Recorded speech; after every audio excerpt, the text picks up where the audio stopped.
The term diabetic neuropathy describes nerve damage that can occur with diabetes. According to The Lancet, 50% of type 1 and type 2 diabetics will experience diabetic neuropathy, which most commonly damages nerves in the legs and feet, as well as the arms, and can range from numbness and pain to full paralysis or amputation.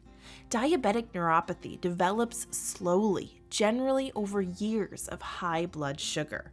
Common early symptoms include tingling and numbness in the legs or arms, burning feelings or pain, cramping, foot sores and infections, muscle weakness, changes in temperature, and joint pain.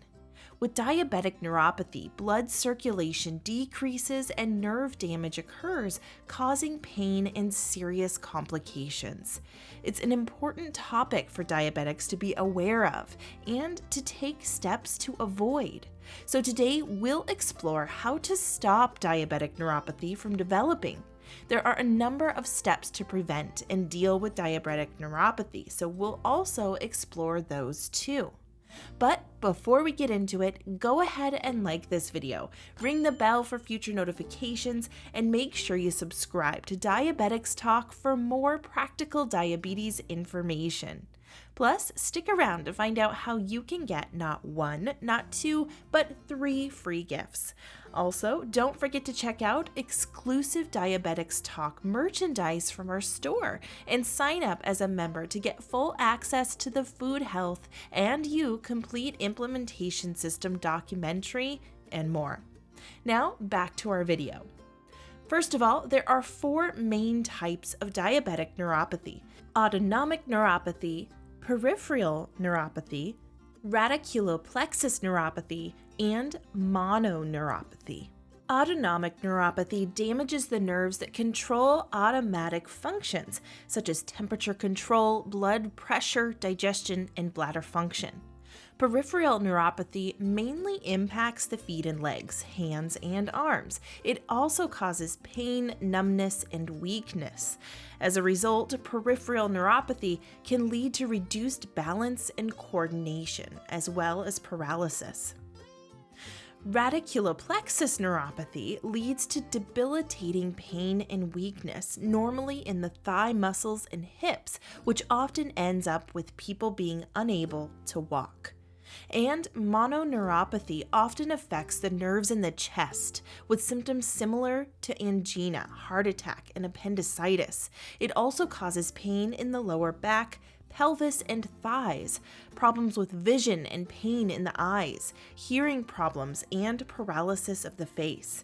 As you can see, these are extremely distressing problems, but they can be avoided, and they highlight the need to take proactive steps to counter diabetes, regardless of whether you're pre-diabetic or have already been diagnosed. So let's explore some of these proactive steps. Number 8, get a regular A1C test. An A1C test is a blood test that measures your average blood sugar level over the past 3 months. This test is used to track how well your diabetes treatment plan is working and is a particularly important early warning sign for diabetic neuropathy.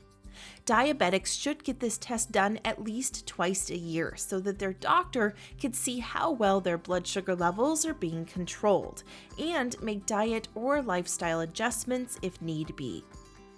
Number 7, control blood sugar. Ongoing high blood sugar is the biggest risk for developing neuropathy, so it's important to get on top of that.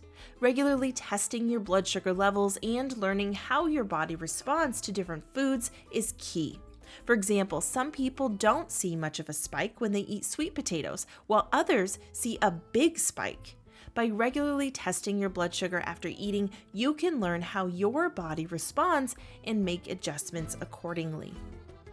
Number 6, eat whole foods. A diet low in refined carbohydrates is key to helping keep blood sugar levels under control. Whole foods such as vegetables, fruits, and whole grains contain complex carbohydrates that are slowly metabolized by the body, helping to maintain stable blood sugar levels. In contrast, simple carbohydrates from processed foods are quickly absorbed into the bloodstream, causing spikes in blood sugar. That means cutting out things like bread, pasta, and pizza. By choosing foods that are lower on the glycemic index and including protein and healthy fats with meals, you can help to keep your blood sugar levels steady throughout the day. And while not all whole foods are the same, cutting out processed foods is the easiest first step to control blood sugar. You can watch some of our other videos to learn about blood sugar superfoods, but for now, aim for high fiber foods such as fresh fruits and vegetables, nuts, seeds, and legumes. These foods are high in fiber and help to keep blood sugar under control. When it comes to blood sugar, fiber is one of the most important nutrients to focus on. Soluble fiber in particular helps to control blood glucose by slowing down the digestion and absorption of food.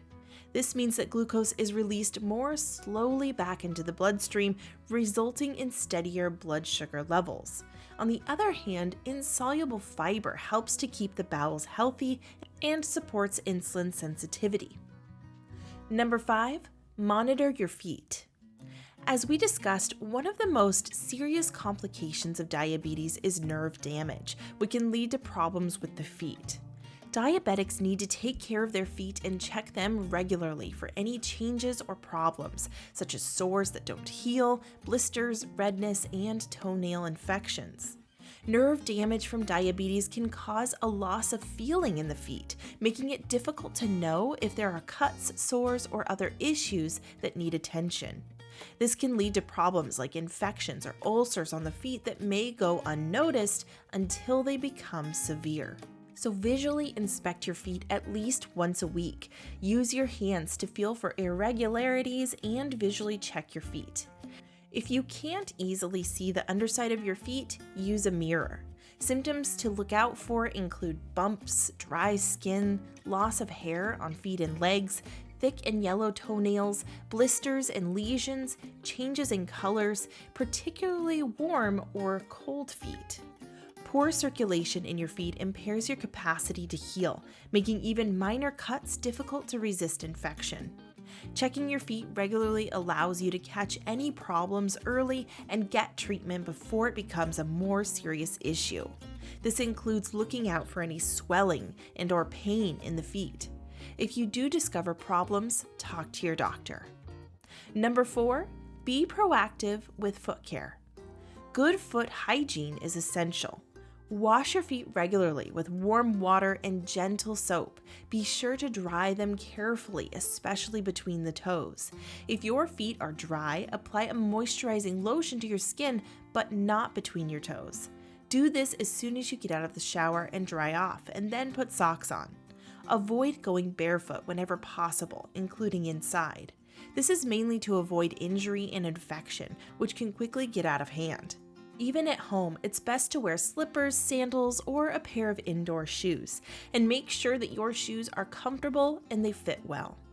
When buying new shoes, go shopping later in the day when feet tend to be larger, and break in your shoes slowly, wearing them for a few hours each day to avoid blisters.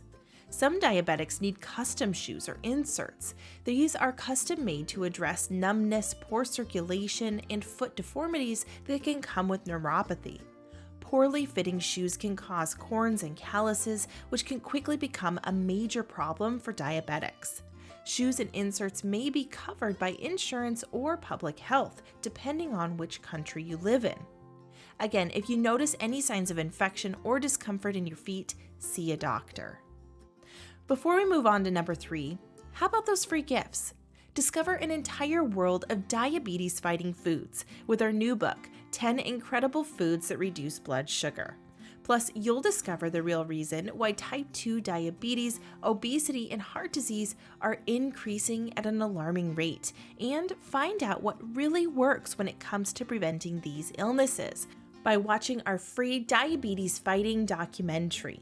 Plus, get a free recipe book, Amazing Alternatives to Rice, Pasta, and Bread, which contains over 50 delicious and easy to prepare recipes that the whole family will love. These gifts are free and waiting for you to grab them in the description box below. Not only that, you can also find exclusive Diabetics Talk merchandise from our store and sign up as a member to get full access to the Food, Health, and You complete implementation system and more. Now, back to our video. At number 3, exercise. Exercise helps to get blood sugar under control by making your cells more sensitive to insulin, as well as using up excess glucose in your system. When your cells are more sensitive to insulin, they are better able to take up glucose from the bloodstream and use it for energy. Exercise also helps to reduce the amount of glucose produced by the liver and slow the release of stored glucose into the bloodstream. And the timing of your walk makes a difference too. In fact, scientists found that type 2 diabetics who took simple 10-minute post-meal walks averaged glucose levels that were 12% lower than people who walked at other times of the day. The American Diabetes Association recommends 30 to 45 minutes of aerobic exercise per day. This is gentle exercise like swimming, running, biking, or walking, which involve extended time working large muscle groups under moderate intensity, as opposed to weightlifting or high-intensity workouts, which have long-term benefits but can actually raise blood sugar levels in the short term. Number 2, maintain a healthy weight.